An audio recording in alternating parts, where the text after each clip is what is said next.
প্রথম বিয়েতে জুটেছিল কারাবাস, দ্বিতীয় বিয়ে করেছিলেন উত্তম কুমারের নাতনিকে।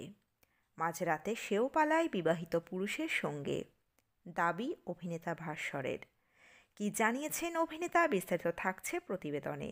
বন্ধুরা, চ্যানেলে নতুন হলে চ্যানেলটি সাবস্ক্রাইব করে রাখতে পারেন। দুবার বিয়ের পিঁড়িতে বসেছেন অভিনেতা ভাস্বর চট্টোপাধ্যায়, কিন্তু একবারের জন্যও সুখী হতে পারেননি অভিনেতা। দ্বিতীয় স্ত্রী নবমিতা ছিল উত্তম কুমারের পরিবারের মেয়ে, উত্তম কুমারের নাতনি। অভিনেতা একাধিকবার সংবাদ মাধ্যমে দাবি রেখেছেন মাঝরাতে এক বিবাহিত পুরুষের সঙ্গে পালিয়ে গিয়েছিল নবমিতা। 2020 সালের আগস্ট মাসে ডিভোর্স হয় উত্তম কুমারের নাতনি নবমিতা চট্টোপাধ্যায় ও অভিনেতা ভাস্বর চট্টোপাধ্যায়ের। খুব খারাপভাবে এই বিয়ে শেষ হয়। একে অপরের দিকে একাধিক অভিযোগ তুলেছিলেন তাঁরা। এমনকি অভিনেতা জানিয়েছিলেন পরিবারের চাপে নবমিতা তাকে বিয়ে করলেও গোটা সময়টা এক বিবাহিত পুরুষের সঙ্গে সম্পর্ক ছিল তার স্ত্রীর। 2003 থেকে 2008 সাল থেকে একে অপরকে চিনতেন নবমিতা আর ভাস্বর। এরপর সেন্সর বোর্ডে একসঙ্গে কাজ করা শুরু তাঁদের। তারপরই প্রেমটা হয়। 2014 সালে বিয়ে করেন তাঁরা। বিয়ের পরই 39 বছরের ভাস্বর বউয়ের কাছে সন্তানের আবদার রাখেন। এরপর স্বামীর থেকে সময় চেয়ে নেন নবমিতাও। তবে 1-1.5 বছর পর ফের যখন তিনি সন্তানের প্রসঙ্গ তোলেন, তখন ভাস্বরের দাবি, তাকে তৎকালীন স্ত্রী জানান, আমি কারো দায়িত্ব নিতে পারবো না, চেহারা নষ্ট হয়ে যাবে, আমি কাজ করব।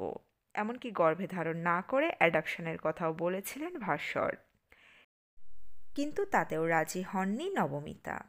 এখানেই শেষ নয়, একদিন মাঝরাতে নবমিতা বাড়ি থেকে পালিয়ে যান বলেও দাবি করতে দেখা গিয়েছে ভাস্বরকে। সম্প্রতি একটি ইউটিউব চ্যানেলকে দেওয়া সাক্ষাৎকারে ভাস্বর বলেন, রাত একদিন দেখি বাড়ির বেল বাজছে, খুলে দেখি কেউ নেই। এরপর নবমিতা বলল ও বাথরুমে যাবে, তারপর অপেক্ষা করছি, ও আর আসছে না।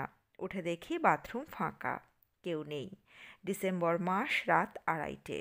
আমি তো ভয় পেয়ে গেছি যে কি হবে এবার, সবাই তো আমাকেই ভুল বুঝবে।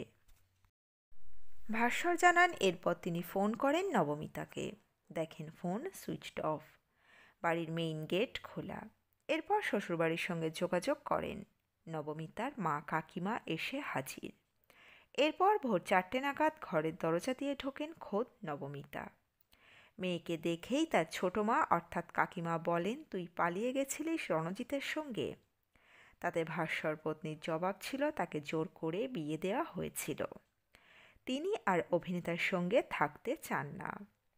এরপর অবশ্য শ্বশুরবাড়ির অনুরোধে ফের জীবনের জায়গা দেন তিনি নবমিতাকে। তবে তাতেও সংসার সুখের হয়নি। ভাস্বরের দাবি, এই যে রণজিৎ যার সঙ্গে পালিয়ে গিয়েছিল তার তৎকালীন স্ত্রী, তিনি কিন্তু বিবাহিত। বহুবার বন্ধু পরিচয়ে সেই ব্যক্তি নিজের স্ত্রীকে নিয়ে ভাস্বরের বাড়িতেও এসেছেন। এমনকি ভাস্বরের দাবি, বাজলো তোমার আলোর বেনু ধারাবাহিকের সেটে তাকেও আঘাত করেছিলেন তার স্ত্রী। সেটের একটি প্রপ ছুঁড়ে মেরেছিলেন, বহুবার চেষ্টা করেছেন, কিন্তু টিকিয়ে রাখতে পারেননি সম্পর্ক। শেষে হাল ছেড়ে বিয়ের থেকে বেরিয়ে আসার সিদ্ধান্ত নেন। 2019 সালে তারা বিবাহ বিচ্ছেদের প্রস্তুতি শুরু করেন।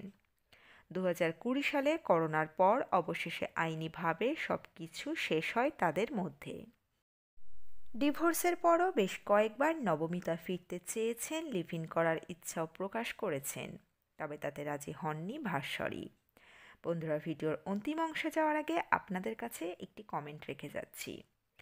আপনারা কমেন্ট করে জানাবেন যে ভাস্বর চট্টোপাধ্যায় যে সিদ্ধান্ত নিয়েছেন নবমিতাকে তার জীবনে আর না ফেরাবার, সিদ্ধান্তটি কি সঠিক ছিল? জানাবেন আপনাদের মন্তব্য কমেন্ট করে। আর উত্তম কুমারের নাতনি সম্পর্কে কিছু বলার থাকলে আপনারা সেটিও কমেন্ট বক্সে কমেন্ট করে জানাতে পারেন। চলুন ভিডিওর অন্তিম অংশে যাওয়া যাক। অবশ্য নবমিতাকে বিয়ের আগেও একবার বিয়ের পিঁড়িতে বসেন ভাস্বর। তার প্রথম বিয়ে হয় 2006 সালে, একেবারে খবরের কাগজ দেখে। প্রথম স্ত্রী ছিলেন প্লাবনী মুখোপাধ্যায়। বিয়ের কয়েক বছরের মধ্যেই অভিনেতার নামে বধূ নির্যাতনের মামলা দায়ের করেন তার প্রথম স্ত্রী প্লাবনী। দুরাত জেলও খাটেন ভাস্বর। যদিও পরে তার প্রথম স্ত্রীর করা সেই মামলা ধোপে টেকেনি।